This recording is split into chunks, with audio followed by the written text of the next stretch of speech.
Good morning students, how are you all. आज हम पढ़ेंगे ओटाइटिस मीडिया। ओट जो है वो निकला है एयर से। Itis means inflammation and media means middle ear. जब आपके मिडल ईयर के अंदर इन्फ्लामेशन होती है उस कंडीशन को ओटाइटिस मीडिया कहा जाता है।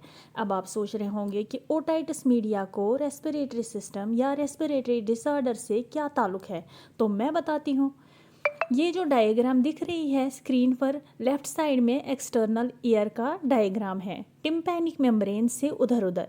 टिम्पैनिक मेम्ब्रेन को ईयर ड्रम भी कहा जाता है और ईयर ड्रम के अंदर फिर स्टेशन ट्यूब के एंड तक एक रीजन है जिसे मिडल ईयर कहा जाता है। यहाँ पर कुछ ईयर बोन्स भी होती है। फिर ये जो स्टेशन ट्यूब जहाँ से स्टार्ट होती है इसका अंदर वाला रीजन इंटरनल ईयर कहा जाता है। सो ओटाइटिस मीडिया जो डिजीज़ है इसमें क्या होता है, मिडल ईयर में इन्फ्लेमेशन हो जाती है। आप स्क्रीन पर देख रहे होंगे मिडल ईयर के राइट साइड में एक ट्यूब निकलती है, हॉलो ट्यूब निकलती है जो नेजोफेरेंजियल रीजन में जाकर एंड होती है, जो कि रेस्पिरेटरी सिस्टम का हिस्सा है। अब रिलेशन बन रहा है ना रेस्पिरेटरी सिस्टम के साथ। हाँ जी, स्टेशन ट्यूब नॉर्मल, इसका फंक्शन क्या है नॉर्मली स्टेशन ट्यूब का, एक तो ये एयर प्रेशर मेंटेन रखती है। दूसरा जो है, जो भी डिस्चार्जेस हो रही है मिडल ईयर में या डेड सेल्स बन रही है या फ्लूइड लीक आउट हो रहा है वो सीधा बहता हुआ नेजोफेरेंजियल में गिरे और वहाँ से कफ या स्नीज के ज़रिए बाहर निकल जाता है या फिर स्वेलो कर दिया जाता है इनटू द स्टमक। अब अगर इस स्टेशन ट्यूब में किसी भी वजह से सूजन हो गई है या ब्लॉक हो जाती है, अब इसके अंदर ब्लॉकेज क्यों होती है, आप पूछोगे कि क्यों होती है, तो इसका रीज़न मैं बताती हूँ। क्या क्या रीज़न है, क्या क्या काजेज़ है।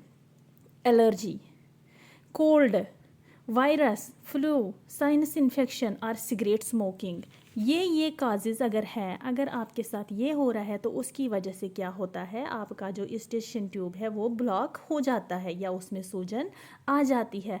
वो जो फ्लूइड होता है वो एक्यूमुलेट होता है, वहाँ पर बैक्टीरिया प्रेजेंट होता है जिसको फेवरेबल एनवायरनमेंट मिलता है। तो बैक्टीरिया के अगेंस्ट आपको पता है WBCs काम करना शुरू कर देते हैं, तो इन्फ्लामेशन शुरू होता है। एक्चुअल में ये पस बनना शुरू हो जाती है, फ्लूइड को बाहर निकलने की जगह नहीं मिलती है। चिल्ड्रंस में ये ज़्यादा होता है क्योंकि उनकी जो स्टेशन ट्यूब होती है वो हॉरिजॉन्टल होती है, लिक्विड को फ्लो करने के चांसेस कम होते हैं।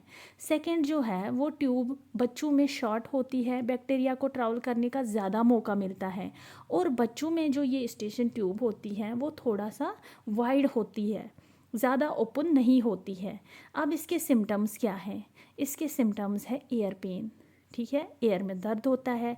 ट्रबल स्लीपिंग, बच्चा अच्छे से सो नहीं पा रहा है। ट्रबल हियरिंग, बच्चा अच्छे से सुन नहीं पा रहा है। लॉस ऑफ एपिटाइट, बच्चे को भूख नहीं लग रही है। Discharge of fluid from air, ठीक है। इसकी बड़ी स्मेल, मतलब जो उसकी स्मेल होती है ना, बड़ी बैड होती है क्योंकि एक्चुअल में क्या होता है, ये पस होता है, इसलिए उसको बैड स्मेल आती है। इसका जो ट्रीटमेंट है mostly resolve on its own. अब अगर मेडिकेशन की ज़रूरत है, अगर ज़्यादा किसी को है तो एंटीबायोटिक्स देते हैं या फिर OTC air drops to relieve pain देते हैं। इसके अलावा सर्जरी भी क्या की जा सकती है जिसमें एडनॉइड रिमूव होता है। स्टेशन ट्यूब के इर्द गिर्द टिश्यूज़ होते हैं, इसको रिमूव किया जाता है ताकि सूजन कम हो जाए और ये ओपन और जो डिस्चार्ज है वो होता रहे। दूसरी जो सर्जरी है वो है परफोरेशन इन ईयर ड्रम। कुछ लोगों को ईयर ड्रम से डिस्चार्ज नहीं होता तो वहाँ पर ड्रम में सुराख कर दिया जाता है ताकि मिडल ईयर का डिस्चार्ज ईयर से बाहर निकले और आपका कान हल्का हो जाए और आपको कोई दर्द ना हो। Thank you.